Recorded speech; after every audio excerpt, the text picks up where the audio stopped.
নমস্কার বন্ধুরা, আমি আদি নতুন ব্লগে আপনাদের স্বাগত। অপারেশন থিয়েটার না থাকায় গাছের নিচেই একটা জটিল অপারেশন চলছে।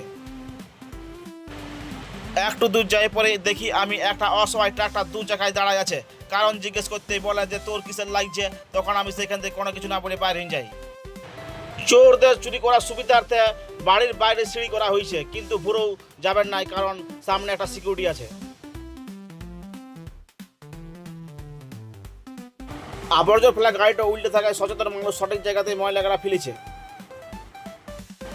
একটু দূরে দেখি যে ওয়াটার ট্যাঙ্কের সঙ্গে সোলার বসায় মানুষ এখানে জলবিদ্যুৎ উৎপন্ন করে। এর থেকে বোঝা যায় যে রঘুনাথপুরবাসী কতটা বিজ্ঞানের দিক থেকে উন্নত। কিডন্যাপ করার বক্স এইখানে ভাড়াতেও দেওয়া হয়। একটু পরে আমি চলে এলাম একটা মায়াবী পুকুরে, যেখানে জল আছে সবাই বলে, কিন্তু জল দেখা যাচ্ছে না। সেই জন্য এটাকে মায়াবী পুকুর নামেই পরিচিত। এই বাড়িগুলোতে যে সাধারণ মানুষের প্রবেশ নিষিদ্ধ, তা বাসের দরজা দেখে বুঝতে পারবেন কি ইঙ্গিত করেছে। প্রেমের যে কোনো জাতি হয় নাই, তা এই দুটি প্রাণী তার উৎকৃষ্ট উদাহরণ। দুটি আলাদা আলাদা প্রজাতির হয়েও তারা বয়ফ্রেন্ড গার্লফ্রেন্ড। অতিরিক্ত গরমে মানুষ এইখানে ফ্যান নিয়ে যায় সাইকেলে পাশে হাওয়া খাইতে খাইতে।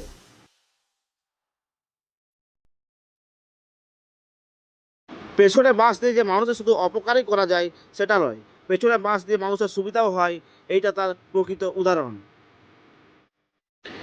আমাদের গ্রামের মানুষদের এয়ারপোর্টে যেতে হয় নাই, প্লেনেই আসে বাড়ির ছাদে আর নিয়ে যায় দেশে বিদেশে যেখানে যাবে। ল্যাম্পপোস্টের আলোয় রাস্তাটা ভালোই দেখা ছিল, তারপর দেখি ল্যাম্পপোস্টে লাইট নাই। ঠান্ডা যে শুধুমাত্র মানুষেরই লাগে তা নয়, টোটোরও ঠান্ডা লাগে, তাই টোটো বস্তা মুড়ে দিয়েছে সারা শরীরে। সন্ত্রাস এখানে এখনো চলছে, তাই বেডশিটের কিছু লাশকে দেয়ালের টাকায় রেখে দিয়েছে ওপেন। আমি আমার ঘরের দিকে চলে আসি, আর আমার দোকানের সামনে দেখি একটা স্পেশাল সিকিউরিটি দল আসছে। একটুক্ষণ দেখার পর আমার মনে হইলো তারা ভয়ঙ্কর কোনো সন্ত্রাস পিছনে যাইছে, সেই জন্য তাদের পোশাকে রেড চিহ্ন দেওয়া হয়েছে। তাদেরকে পরিচালনা করার জন্য স্পেশাল সাদা কালারের সিনিয়ররা যাইছে। যাবার সময় তারা প্র্যাকটিস করতে করতেছে তাদের দক্ষতা। তারপর আমি আমার ঘরে চলে আসি, আর ঘরের সামনে দেখি আমার বন্ধু দাঁড়ায় আছে, একটা বিড়াল। আগে এসে বাঘ ছিল, এখন বিয়ে হওয়ার পর ভিজা বিড়াল হয়ে গেছে।